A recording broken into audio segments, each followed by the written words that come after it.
नमस्कार साथियों, गौरव ज्ञान धारा में आपका स्वागत है। स्कूल लेक्चरर के इस बैच को अपन आगे बढ़ाते हैं और आज पहुंच जाते हैं अपन 26वीं क्लास पे। इस बैच के साथ ही आपके राजस्थान के शासकों के साथ में दिल्ली सल्तनत के जो संबंध थे वो चैप्टर पूरा हो जाएगा। इसके बाद आगे बढ़ेंगे।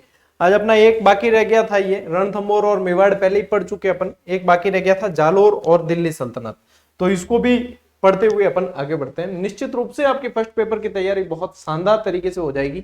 साइंस की क्लासेस भी लेते रहना साथ साथ में, और हिंदी की क्लासेस, क्योंकि हिंदी में संपूर्ण व्याकरण चल रही है, तो आपके सिलेबस में फर्स्ट ग्रेड वालों के लिए सिलेबस में जो इंपॉर्टेंट है उनको पढ़ लेना आप। और सेकंड ग्रेड वाले भी ये क्लासेस तो लेंगे, क्योंकि उनके सेम सिलेबस चल रहा है अभी दोनों के, बिल्कुल कुछ भी रत्ती भर भी बदलाव नहीं है, ठीक है ना, सेम सिलेबस चल रहा है। चलिए आज अपन पढ़ने जा रहे हैं जालोर और दिल्ली सल्तनत। अब दिल्ली सल्तनत के अंदर ये ध्यान रखना कि सल्तनत काल पढ़ना है ना, तो अपन को अलाउद्दीन पढ़ना है, ठीक है ना। मेन प्रश्न जो बनते हैं वो वहां से बनते हैं, लेकिन आजकल ट्रेंड थोड़ा अलग भी चल रहा है। उनसे पहले वाले शासकों के समकालीन भी प्रश्न पूछ लिए जाते हैं। जहां से प्रश्न पूछे जाएंगे अपन पूरी कोशिश कर रहे हैं कि वहां से प्रश्नों को कवर करें। देखो जालोर पढ़ने जा रहे हैं। जालोर में जो चौहान वंश था, ठीक है ना, पहले परमारों का शासन था, और जालोर में जो चौहान वंश की स्थापना की, चौहान शाखा की स्थापना की, वो कीर्तिपाल ने की। किसने की? कीर्तिपाल ने की। अच्छा, ये कीर्तिपाल कहां से आया था? ये कीर्तिपाल नाडोल से आया था। नाडोल की शाखा से यहाँ पे आके परमारों को परास्त करके और जालोर को अपने अधीन लेता है, ठीक है। तो कीर्तिपाल ने यहाँ पे चौहान वंश की स्थापना की, और उसके बाद में जो अलाउद्दीन से संघर्ष करेगा वो कान्हड़ देव करेगा। कीर्तिपाल के बाद में शासक बना समर सिंह, ठीक है। कीर्तिपाल के बाद में समर सिंह शासक बना, ठीक है। समर सिंह के बाद में अपन पढ़ेंगे उदय सिंह सोनगरा, फिर उदय सिंह सोनगरा के बाद में चाचिक देव, चाचिक देव के बाद में सामंत सिंह, और इस तरीके से आगे बढ़ेंगे। अब ये चीजें जो है रटने वाली नहीं है, 4-5 शासक है वैसे याद हो जाएंगे, ठीक है, आस्ते आस्ते। देखो जालोर है, जालोर को सुवर्णगिरी या सोनगिरी भी कहा जाता है। क्या कहा जाता है? सुवर्णगिरी, सुवर्णगिरी या सोनगढ़, या सोनगढ़। और इस सोनगढ़ से ही निकला है सोनगरा, इसलिए सोनगरा चौहान अपन पढ़ते ना, उदय सिंह सोनगरा। तो ये सोनगरा चौहान, ये चौहान वंश से संबंधित यहीं से सोनगढ़ से ही निकला है। सुवर्णगिरी या सोनगढ़ भी इसे कहा गया है। जाबालीपुर कहा गया है, जाबाला ऋषि की तपोस्थली होने के कारण जाबालीपुर कहा गया। बाद में इसको जीत कर नाम जलालाबाद रखा था अलाउद्दीन ने। तो ये सारी चीजें आप लोगों को ध्यान रखना है। जाल वृक्ष अधिक होने के कारण भी कहते हैं कि ये जाबालीपुर कहा गया, ठीक है। चलिए कोई दिक्कत नहीं, यहां तक आप याद कर ही लोगे। जालोर की चौहान शाखा का संस्थापक कौन था? कीर्तिपाल, जिसे मुहणोत नारायण सिंह ने कहा कि तू एक महान शासक। अब हमने देखो शॉर्ट नेम बोलने की तो कितनी परंपरा है? मारवाड़ में, चाहे गोडवाड़ में, राजस्थान में, किसी के भी शॉर्ट नाम बोले जाते। तो कीर्तिपाल से कितु होते टाइम कितना लगता है कि कितु एक महान राजपूत शासक, ये कहा मुहणोत नारायण सिंह ने। अब ये कह सकता है, पक्की बात है, मारवाड़ के साइड वाला ही कह सकता है, क्योंकि ये प्रेम के नाम, ये बिल्कुल ऐसे नाम बनाना है ना। मैं और कुछ बता दूंगा आपको नाम ऐसे, फिर क्या है, किसी का होगा नाम तो बेचारा वो बुरा मान जाएगा, इसलिए मैं बताऊंगा नहीं। बाकी क्या है, अपने यहाँ पे प्रेम से नाम बुलाने की परंपरा रही है। तो ये मुहणोत नारायण सिंह ने कहा कि तू एक महान शासक।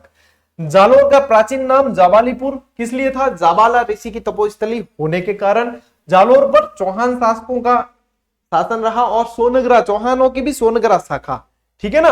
अब जो प्रश्न यहां से देखो, ये जो मैं आपको ये बॉक्स के अंदर सामग्री दे रहा हूं, ये बहुत ज्यादा इंपॉर्टेंट है। छोटा पैकेट बड़ा धमाका होगा यहां से। यदि पूछे जाते हैं ना प्रश्न, तो इनके समकालीन शासक ही पूछे जाते हैं। इसके अलावा ये नहीं पूछे जाते कि भाई फारसी तवारीखों के अनुसार इसने जो है वो उन्होंने कहा कि ये हार गया था, आपने कौन, उदय सिंह हार गया था और फिर 100 ऊंट दिए, घोड़े दिए, ये नहीं पूछे जाते, ठीक है। पूछा यह जाता है कि समकालीन शासक कौन थे। फारसी तवारीखें ये कहेगी कि हमारा सुल्तान जीता था भाई, दिल्ली वाले हम जीते थे, और अपने वाले कहेंगे कि हम जीते थे, जो सही भी है, अपन जीते थे ना। तो ये वहां पे दिल्ली वाले, वो सुल्तान के साथ में राइटर आएंगे, वो तो यही कहेंगे कि हमारा जीता था, नहीं कहा तो वो ठोक दे उसको ही। तो इसलिए यहां पे ध्यान रखना, आपको ध्यान क्या रखना है कि इनके समकालीन शासक कौन थे। आपको यहां से अधिक, इससे ज्यादा नहीं पूछा जाने वाला। समकालीन शासक में उदय सिंह सोनगरा के समकालीन शासक थे इल्तुतमिश और नासिरुद्दीन मोहम्मद। अब दोनों ने यहां पे बताते कि आक्रमण करने के प्रयास किया, आक्रमण किया, और फारसी तवारीखें कहती है कि भाई हम जीते थे और अपने यहाँ पे है कि इनको मुंह की खानी पड़ी थी और इनको जाना पड़ा था वापस, ठीक है। फिर उसके बाद में चाचिक देव के समय नासिरुद्दीन महमूद और बलबन थे, लेकिन इनके बेचारों की हिम्मत ही नहीं हुई कि इसके समय आक्रमण किए, तो इन्होंने आक्रमण किए नहीं।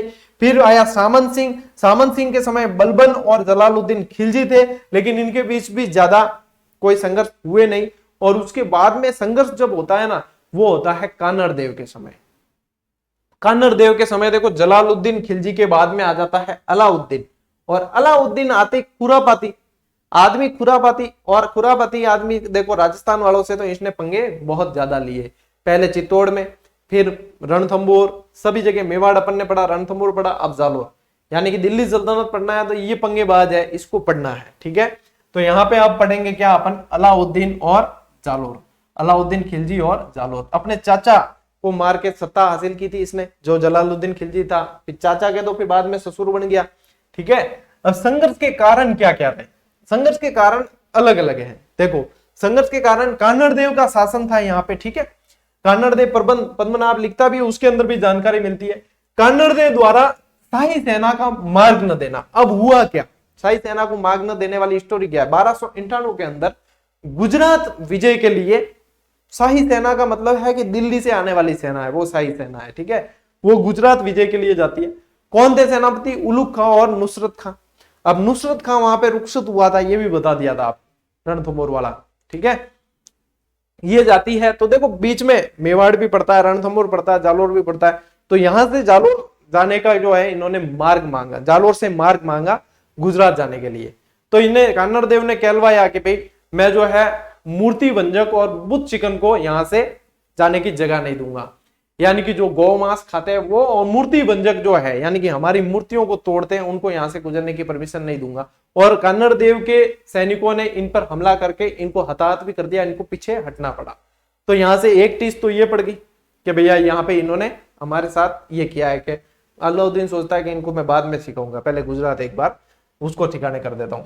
दिल्ली दरबार में कान्हड़ देव को अपमानित करना। अब दिल्ली दरबार में ऐसा होता है कि 1305 की बात है, 1305 में ऐन मुल्क मुल्तानी इसको भेजता है अलाउद्दीन, और ये यहाँ पे हमला करने के लिए आता है। लेकिन ये यहाँ पे आके कह देता है कि अपन कोई हमला नहीं कर रहे, अपन क्यों झगड़े, यार राजा वहां बैठा है, आप यहाँ पे आप भी हताहत होंगे, अपन झगड़ते नहीं, अपन यहाँ पे ना एक गौरवपूर्ण संधि कर देते हैं। क्या करते हैं 1305 के अंदर कि गौरवपूर्ण संधि करते हैं, गौरवपूर्ण संधि करते हैं, यानी कि आपके गौरव के साथ में कोई समझौता नहीं किया जाएगा, आप भी राजा हो और अलाउद्दीन भी राजा है, आप वहां पे आ जाओ, अपने गौरवपूर्ण संधि कर लेते हैं, आपस में बैठ के बातें कर लेंगे, कोई दिक्कत नहीं।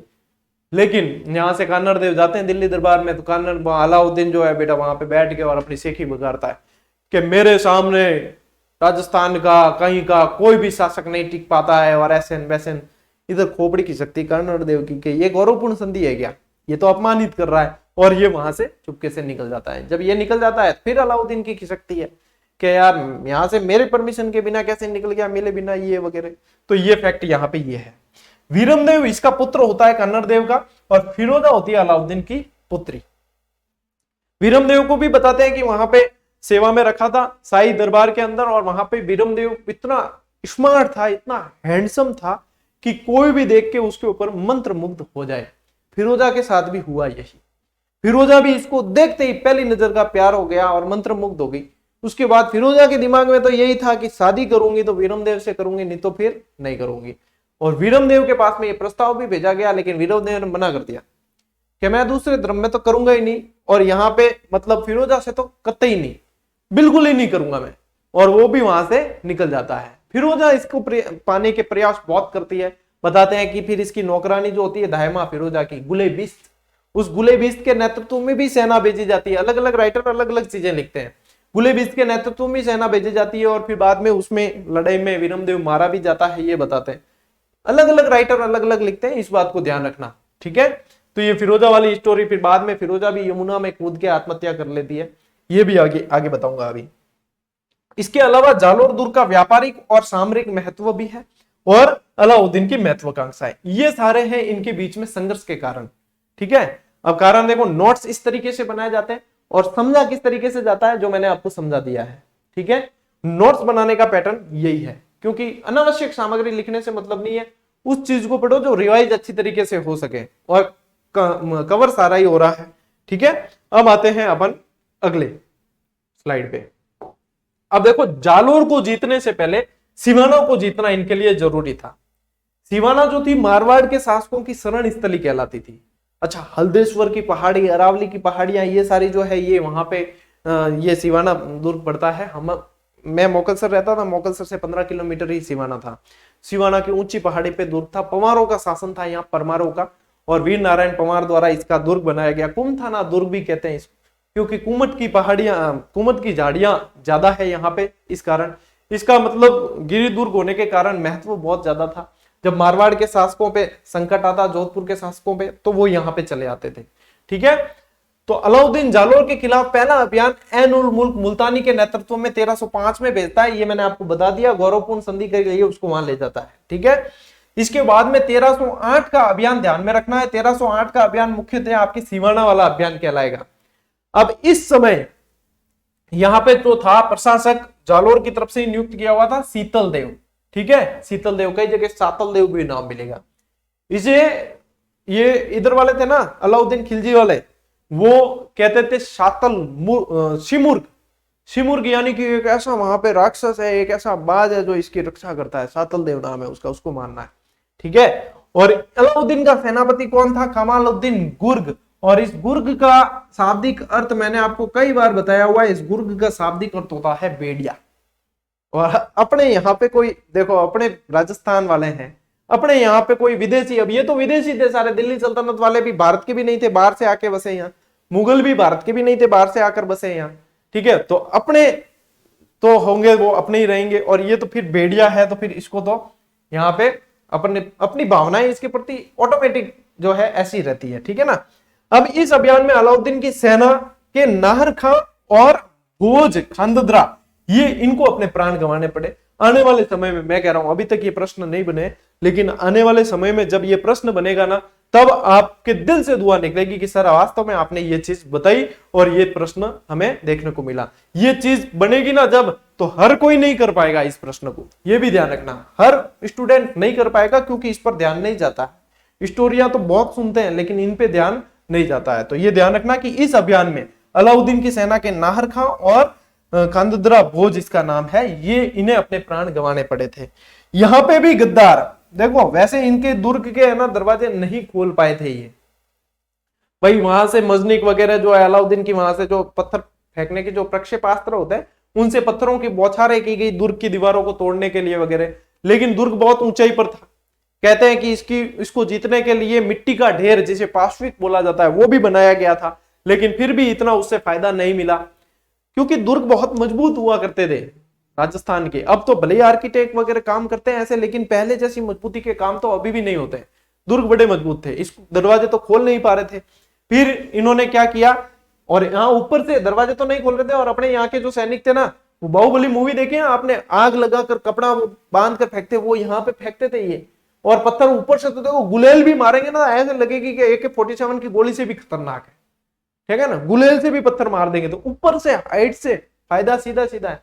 तो ये दुर्ग के दरवाजे नहीं खोल पा रहे थे। फिर यहां से ये सूचना भेज देते हैं अलाउद्दीन के पास। अलाउद्दीन भी वहां से एक सेना लेकर आने की तैयारी करता है।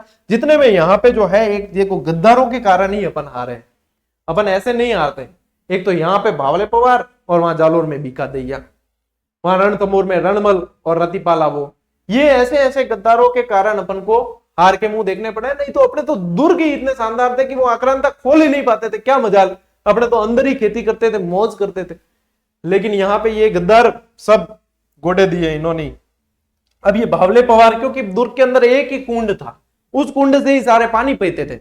और अपने यहाँ पे धर्म को पालने की इतनी शक्ति है अंदर की, कि यदि धर्म के साथ मर जाएंगे, लेकिन धर्म के साथ में समझौता नहीं करेंगे। इसमें यही हुआ। इसने क्या किया, गौ रक्त मांस और वो सब मिला दिया उसके अंदर, दुर्ग के कुंड के अंदर। अब उस पानी को कोई भी नहीं पिएंगे। बिना पानी ज्यादा देर टिका नहीं जा सकता, तो दुर्ग के दरवाजे खोलना मजबूरी हो गई। उसके बाद में दुर्ग के दरवाजे खोले तो उनके पास में अलाउद्दीन की विशाल सेना थी। तो दिखती बात है कि अपने पास में सैनिक कम थे, तो वहां पे दुर्ग को बचाने के जब कोई आसार दिखते नहीं तब साका किया जाता है। साके में क्या होता है, पुरुष केसरिया धारण करके भाई अपन को तो मरना है लेकिन चार को मार के मरेंगे, ये भावना लेकर चले जाते हैं।